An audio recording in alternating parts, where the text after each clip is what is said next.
পরে করবি না? কেন করবি না? কেন? মা বকছে। মা কেন বকেছে বলো সেটা? বই পড়ছো না বলে? কেন পড়ছো না? বই না পড়লে তো মা বকবেই। মা বকবে, মারবে, সব কিছু করবে। ভালো মতন পড়াশোনা করে নিলে মা বকবে না, মা আদর করবে। লিখবে তাহলে? তাহলে লিখবে? লিখে নেবে তো? সত্যি?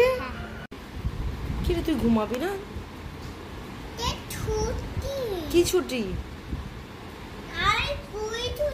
তোমার স্কুল ছুটি? তাহলে কালকে কি করবি? কালকে কালকে যখন স্কুলটা ছুটি তাহলে কি করবি?